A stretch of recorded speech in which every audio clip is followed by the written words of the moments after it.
Charlie's New Year Revolution, written by J.F. Blake, illustrated by Joel Schneider. In part 1, 10-year-old Charlie had made a New Year's resolution to turn over a new leaf, as her dad suggested. But he didn't mean for Charlie to take his advice literally.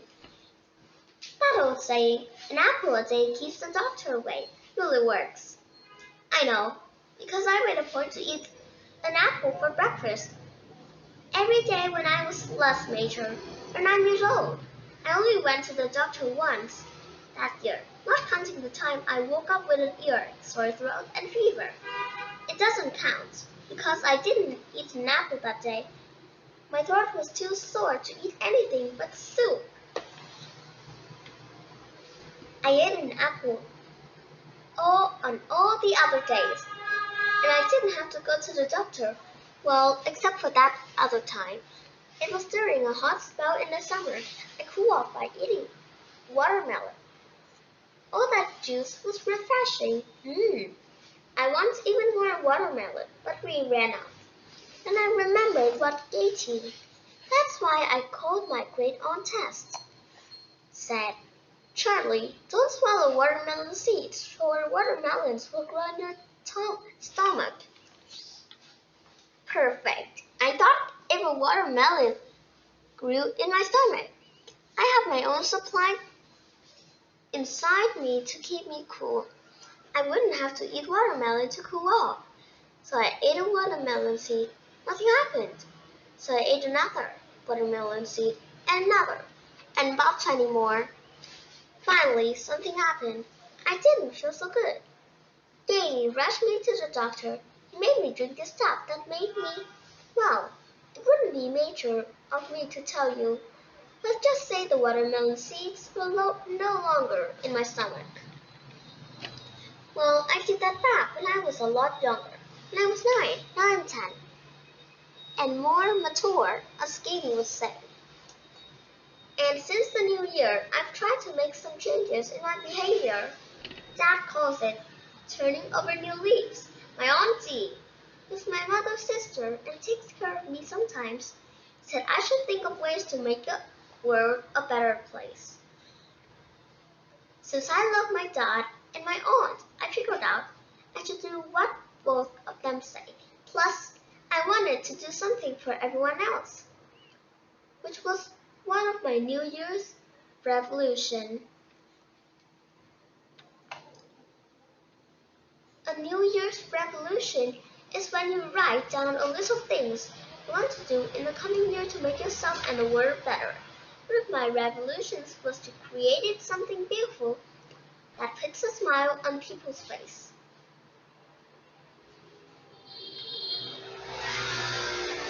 Thoughts of watermelon seeds and new leaves swirled around my brain in a dizzying dance. Then I remembered that the huge flower beds on the big hill in Brewster Park were covered in leaves. I knew what I had to do. I had to rake them out. I would plant roses there instead, so everyone could stop and smell them. Some watermelons, so everyone could cool off in the summer, and apples, so everyone could stay away from the doctor most of the time. If only I knew what fruit kept the dentist away. I thought everyone in my neighborhood would be so happy when they saw what I did to those tall flower beds. Well, I thought wrong. When everyone in my neighborhood saw what I was doing, they got as mad as a swarm of hornets. They called Mr. Rooney from the Parks Department. He rushed right over. This is a public property, he cried, just as I was planting my last rose. You can't drop in here and plant whatever you like. You have to get a permit. Mr. Rooney happened to be in charge of the Parks Department. It turned out that the leaves in those flower beds were protecting rare flowers that Mr. Rooney personally had planted for a special flower show he had planned for the spring.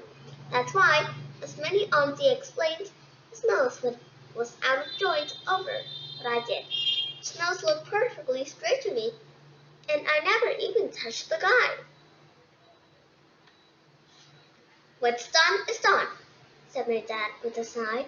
It was one of those long sighs with a pause in the middle that might have come out as, "What in blazes did you think you were doing?" As if he had been in his study talking to me alone, instead of the park with a bunch of people. "I'll pay for the damages," he added. That meant I paid for them out of my allowance, probably for the next 25 years. I have to special order the flowers from South America, said Mr. Rooney. Then there was the labor and overtime pay. Oops. Make that 35 years. Wait, said my auntie. Let's give Charlie's garden a chance. If no one likes it, I promise to pay for two special rare flower gardens and a new playground for us.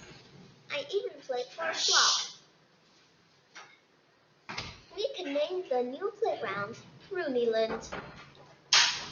Despite some harping, Mr. Rooney and his nose seemed to be totally enjoying with Auntie's offer. My New Year's revolution had awfully begun. Now, if only I could get the weather to cooperate. I made a tiny error in planting my garden when I did. The whole town was in the middle of a drought. It had not rained for 6 weeks. According to the local TV news, the reservoirs that hold our drinking water were dangerously low. "Let everybody drink soda pop instead," I said, but nobody listened. Anyone watering his or her garden would get a fine. Now, you might think that something named fine is a good thing, but it is not. Katie told me a fine means you have to pay money for doing something against the rules. That sounds more like an unfine if you ask me. But with no rain and no watering allowed, it looks as if my New Year's Revolution garden would never grow.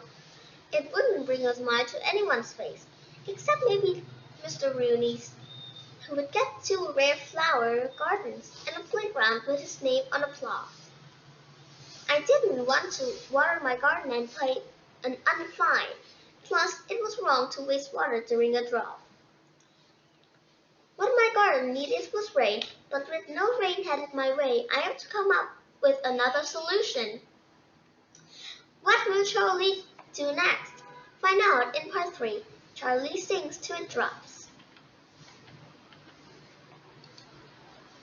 Good job!